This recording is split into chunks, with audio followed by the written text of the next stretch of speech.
Hello, I am a koala in a suit, and this is Minecraft. And I just noticed that I blend in with the background. That's kind of weird. I'm a half chameleon. Um, as you can probably tell by the title of this video, today is all about a few improvements on the village and some more of my favorite games continuing the series where I briefly talk about some of my favorite games. Before I show off the improvements, I like to say that these are very, very, very, very tiny improvements. I basically just made them while waiting for some stone and some netherrack to be done. And I thought instead of just sitting around my house looking at it, the whole looking at the kettle, waiting for it to cook, or something. I thought, why not just make a few improvements? And I had some ideas, and I was going to make them eventually. So why not just make them at that time? Let's get into first person and show off these things. The first thing is this. It's a bulletin board. Every village needs a bulletin board, and you can already see the other one there. We're gonna talk about that a little bit after this. And let's see, there's already been some signs here. This village rules. I agree, it does. Our leader is great. I don't consider myself their leader, but thank you. I think that was the man who. Oh, look at he's looking away, embarrassed. He don't wanna acknowledge that he was the one who wrote it. That's okay. Thank you anyway. And someone wrote poop. Okay. And has anybody seen my cat? Aw, someone lost a cat. That's sad. Oh, carpet. So if anybody's seen this person's cat, well, yeah. And so yeah, small thing, but I thought, why not? It looks good. It's nice to have a bulletin board. And I didn't really know what to put here, so I thought, why not? The other thing is this. I should probably put a door here. But yeah, let's go up. And this is just a small lookout place where you can stand and admire this beautiful village, the church, the bulletin board, the tower, and all kinds of other stuff. And well, I thought the ladder was already here and the lower part of the fence right around it, so you could already go up here. I thought, why not make it look a little better and a little more unique? Because frankly, it looks like that house, but with a fence on top, and well, that house too. So I thought, why not make it a roof so the house actually looked a little different than the others?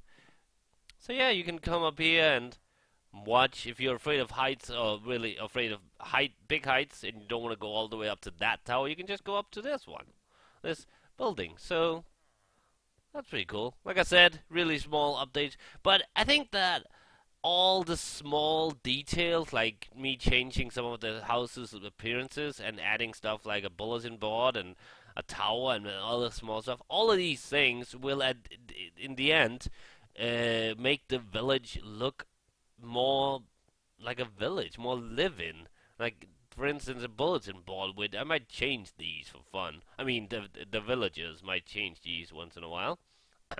um, so yeah, like I said, I just made that because I didn't have anything to do. I'm still working on my Hell in House in Hell, sorry, Hell House, and that's coming along nicely. It's that way. I'm punching the air right now. So yeah. Next up, I'm gonna talk about a little more of my favorites. We're gonna start with a game which I'm actually currently watching a playthrough of, and that game is Rage. Yes, Rage. I'm watching Gorm play this game. Side note, Gorm, if you don't know him, he is a Let's Player, and he is, in my opinion, one of the best Let's Players on YouTube because he remembers stuff. That's actually one of the most important thing about him. He remembers what's happening in the game. He remembers names. He remembers events. And where other players is like, wait, who's this guy? Oh, wait, when did that happen?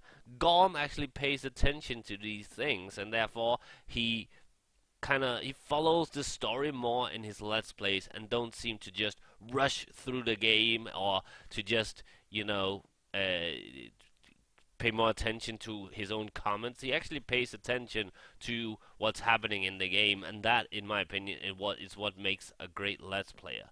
But that's just a side note. You should check him out. He makes really great videos. But yeah, Rage. Rage was and it is an amazing game.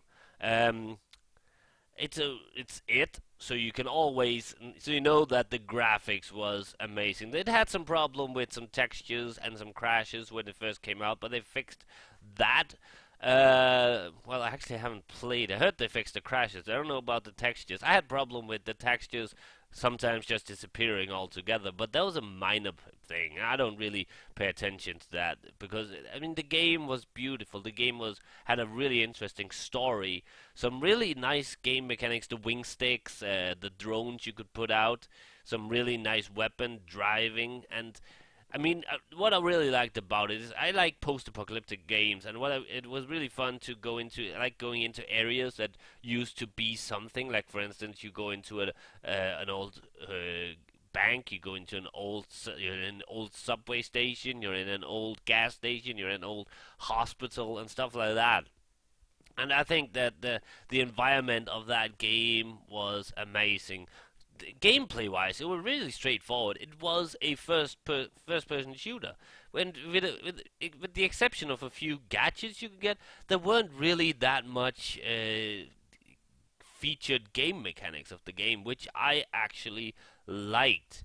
A lot of first person shooters these days think that they have to invent something new, some new game mechanic, game feature each time they make a new first person shooter, whereas it focuses more on the environment and the looks of the game and also the story. The story in Rage was a little generic, but it actually worked.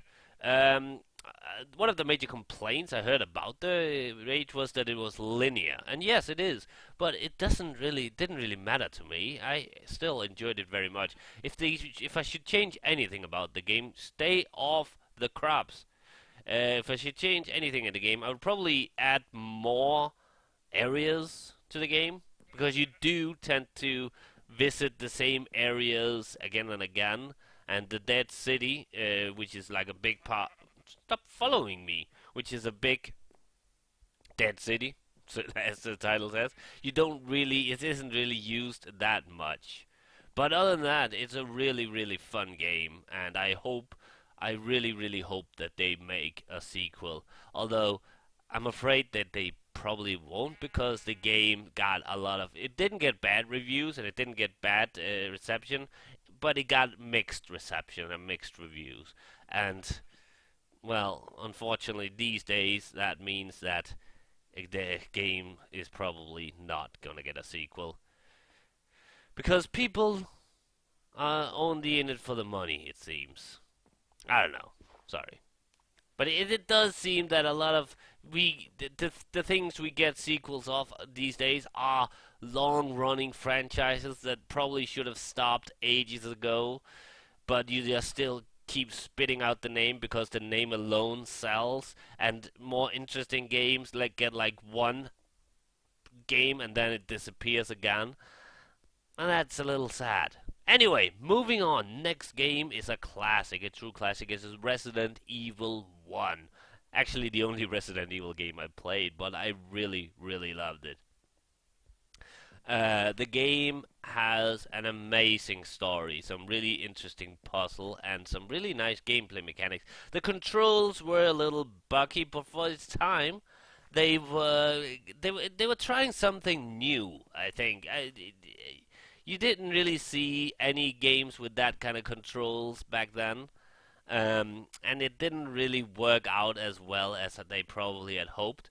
But other than that, the game was amazing. I really liked that there were so many different things you could do in the game. The game was very, very item based, and where a lot of different items you needed to pick up and stuff like that. You didn't really see that back then. Some really nice adventure game mechanics, which back then was mostly just in adventure games. This was before uh, almost every game now has adventure game mechanics, but back then that wasn't the case. The game is actually scary. That was one of the most interesting things about the game. But mostly it was jump scares. But the cool thing about it, I'm not a big fan of jump scares, but and horror games these days mostly rely a lot on the jump scares, but they're constantly. So you just expect, oh, I turned around a corner, that's going to be a jump scare. Oh, I turned another corner, that's going to be another jump scare. Whereas in Resident Evil, at least Resident Evil 1, they weren't really there weren't that many jump scares, but so when they actually you get a jump scare, it actually worked better than when you constantly just get a jump scare. And I like the combination of shooting and fleeing. You had ammunition, you had a way to defend yourself, but you didn't have unlimited. You did need to sometimes think, should I run now? Should I stay? And I really just it's I currently I just finished recently a playthrough of the remastered version, which was it looked really good. But I would still prefer playing the original if I was to choose.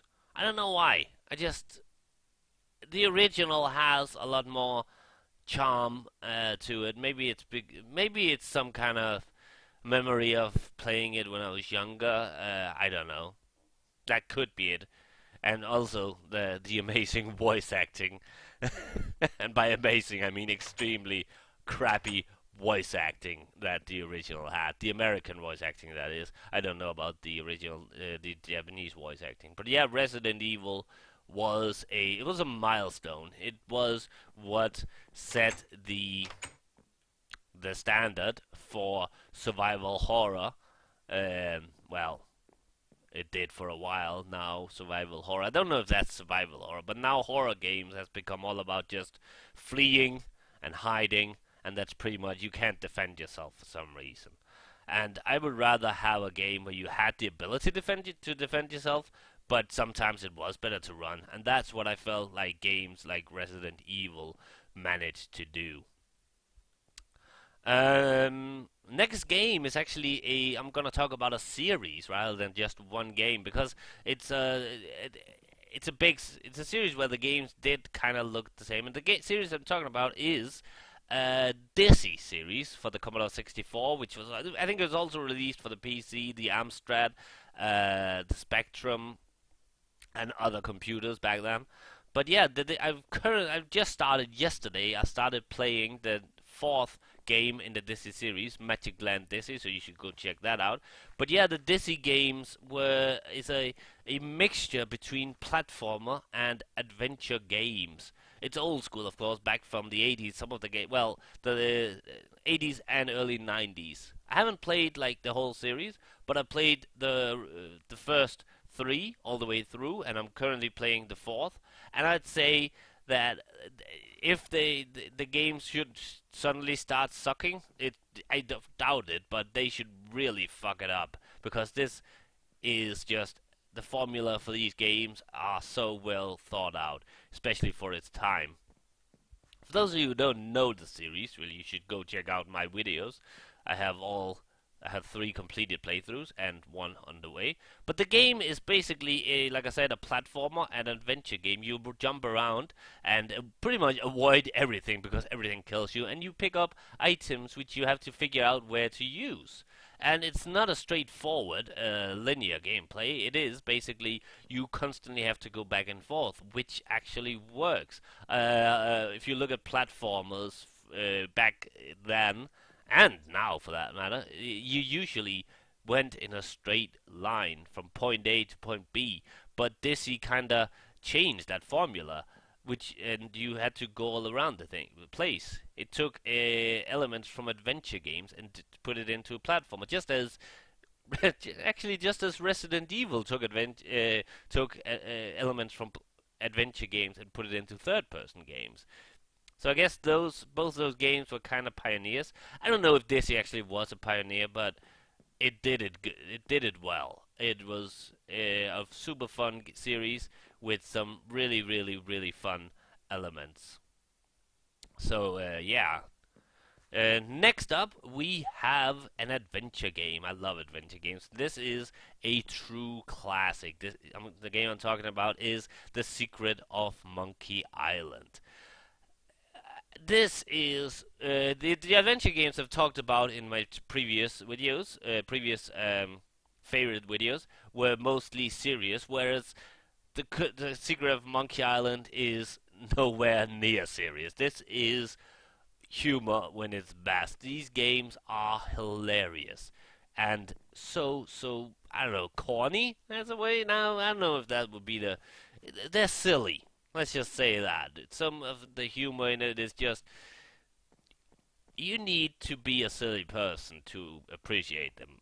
Or maybe actually you'll become a silly person, a silly person. But you like that kind. If you don't like that kind of humor when going into Secret of Monkey Island, you there's a big chance that you like and appreciate that kind of humor when you've done with the game. The game is pretty simple. You are a pirate, a wannabe pirate, looking a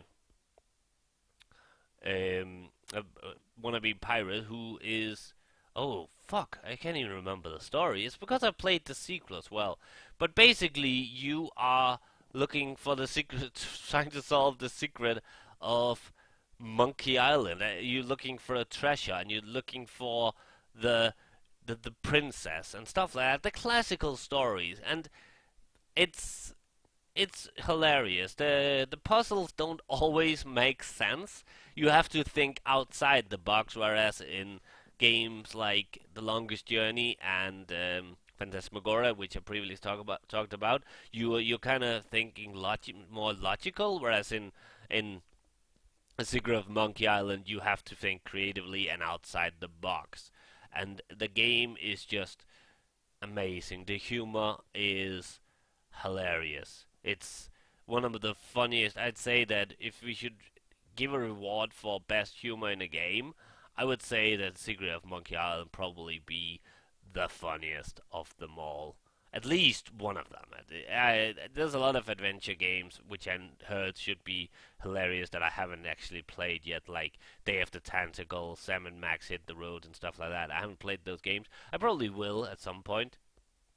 But yeah, the Secret of Monkey Island. It's traditional point and click. It was one of the groundbreakers of the Scum engine, I believe. At least, yeah, I think it is.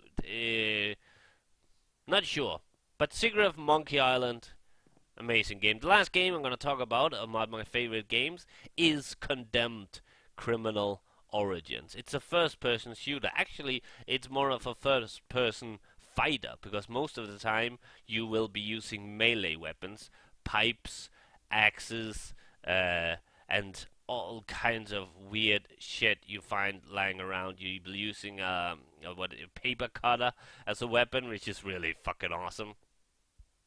And sometimes you'll be using guns too. You also have a taser. The game basically is you play a cop and have to solve who's solving the case of a serial killer, but unfortunately you get framed for the murder of your of fellow officers, and you now are trying to escape the law while at the same time trying to solve the case. And unfortunately, the everybody is fucking nuts.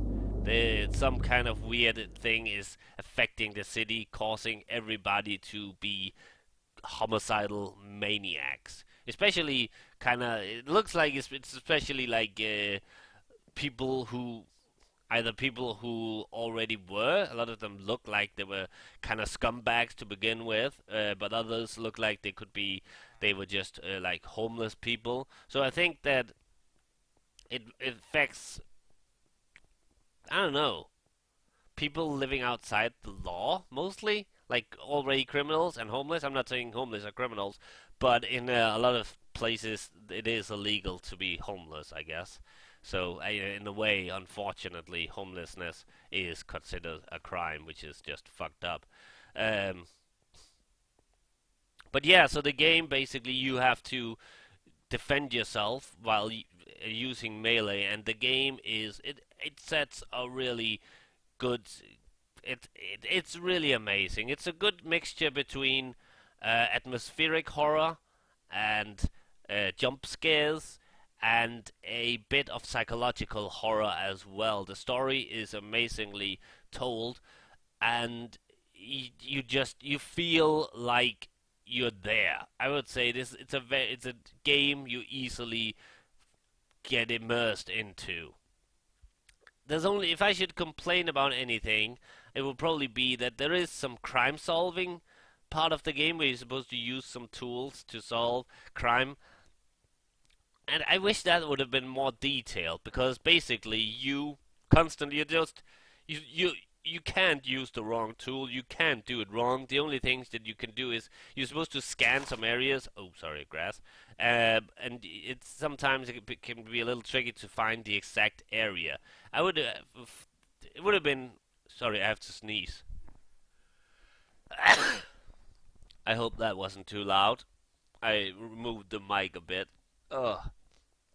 But yeah, I'd hoped that the crime solving would have been a little more detailed. But other than that, Condemned Criminal Origins is super fun. Unfortunately, the sequel was never released for the PC, which I fucking hate. It's and it's not the only time that's happened. So many times have at least a few at least where we don't get the sequel to a game that was released on the PC. Sometimes it's the other way around where we get the sequel but not the original, like X-Men Legends and Dead Rising. Unless I don't know if they actually released Dead Rising 1. I know they released Dead Rising 2 and 3, but I don't. Know that originally they didn't release the first one, but the second one they did. And I think I'm pretty sure that X-Men Legends 1 still haven't been released for the PC, which is a shame because I really want to play it. But yeah, these are some of my favorite games, and you saw some small, very very small updates, improvements on the village, the bulletin board, notice board, and that thing. So yeah, today's videos is of course as always on Saturdays you get that game, what's it called, Grey Matter, which is still really amazing. There's something really interesting happening in Grey Matter, something that caught me by surprise, a little change, I guess. And then you will, after Grey Matter, you will get Second Fall, my new Fallener series. We're getting to the third episode, and this episode is a lot better than the second, which I didn't really like my what I made for the second episode that much. It seems that other people did, so I'm glad about that. But yeah, um, yeah, third video of Second Fall out today. And yeah, check it out. It's a bit longer than the other.